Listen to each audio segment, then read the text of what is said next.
बिहार में आज एक साथ दो महारैली हो रही है।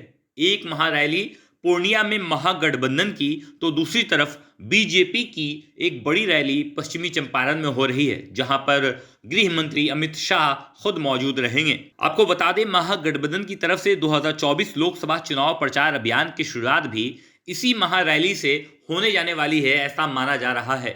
इससे भी अहम बात यह है कि महागठबंधन के सभी दल यहां से नीतीश कुमार को बिहार में लोकसभा चुनाव के लिए अपना नेता चुनेंगे, और वहीं दूसरी तरफ पश्चिमी चंपारण से अमित शाह हुंकार लगाएंगे कि पीएम मोदी ने क्या क्या किया और पीएम मोदी आपके क्यों इतने बड़े हीरो हैं। सबसे पहले हम चर्चा करते हैं कि महागठबंधन की रैली हो रही है और सीमांचल के पूर्णिया में ही क्यों हो रही है।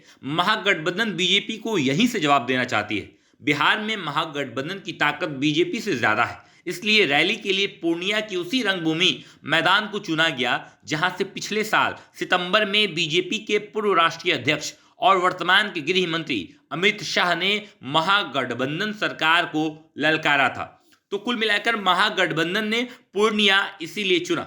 महागठबंधन पूर्णिया से अपने कोर वोट बैंक मुस्लिम वर्ग को भी संदेश देना चाहता है कि राज्य में उनकी हितैषी, असली हितैषी पार्टी यानी राजद है या महागठबंधन ही है। इस रैली से कांग्रेस को भी मैसेज देने की तैयारी कर ली गई है कि जदयू और आरजेडी के बिना बिहार में कुछ भी असंभव है। पूर्णिया सीमांचल का इलाका है और सीमांचल की राजनीति पर गौर करें तो लालू प्रसाद यादव और तेजस्वी यादव की पार्टी राष्ट्रीय जनता दल का दबदबा लंबे समय तक रहा है। आरजेडी के एमवाई समीकरण को यहां से ताकत मिलती रही है, लेकिन ओवैसी यानी एआईएमआईएम ने आरजेडी की ताकत को यहां कमजोर कर दिया है। नतीजा यह हुआ है कि अमौर सीट से अख्तरुल ईमान, बैसी से सैयद रकुनुद्दीन अहमद, जोकीहाट से शहनवाज आलम, कोचाधाम से मोहम्मद इजहार अस्फी, बहादुरगंज से मोहम्मद अंजार नईमी चुनाव जीत गए थे।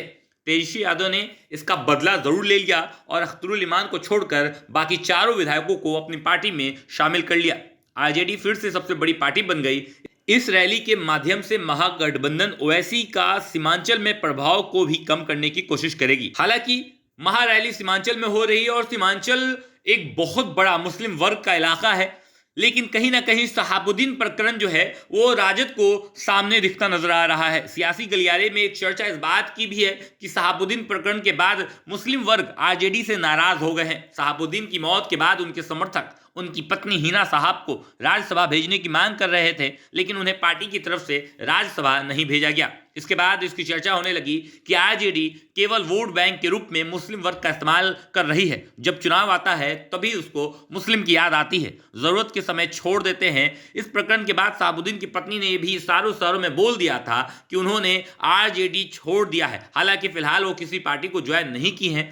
अब ये मुश्किल वक्त होगा कि सीमांचल में आरजेडी और महागठबंधन की रैली है, लेकिन कहीं ना कहीं हिना साहब यानी शहाबुद्दीन प्रकरण के सभी लोग राजद से नाराज दिखते नजर आ रहे हैं। महागठबंधन की ये रैली बीजेपी को बिहार, झारखंड और बंगाल में कमजोर करने की रणनीति के लिए की जा रही है और उससे कहीं ना कहीं 40 सीटों का नुकसान पहुंचाने की रणनीति पर ही ये महारैली यहां महागठबंधन की जो नेतृत्व है वो काम कर रही है। बिहार के सीएम नीतीश कुमार के अहम सिपह सलाहकार और जेडीयू के राष्ट्रीय अध्यक्ष ललन सिंह कई मौके पर इस बात को सार्वजनिक रूप से कह चुके हैं कि बीजेपी के विजय रथ को रोकने के लिए बिहार, झारखंड और बंगाल ही काफी है। उनका कहना है कि इन राज्यों से अगर बीजेपी के 40 सीट कम कर दिए जाएं तो वो केंद्र में सरकार बनाना उनके लिए मुश्किल हो जाएगा।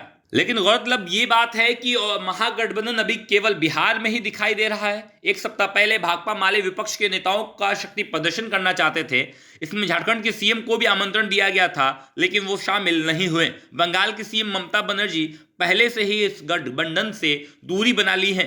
कांग्रेस भी खुलकर साथ की बात नहीं कर रही है।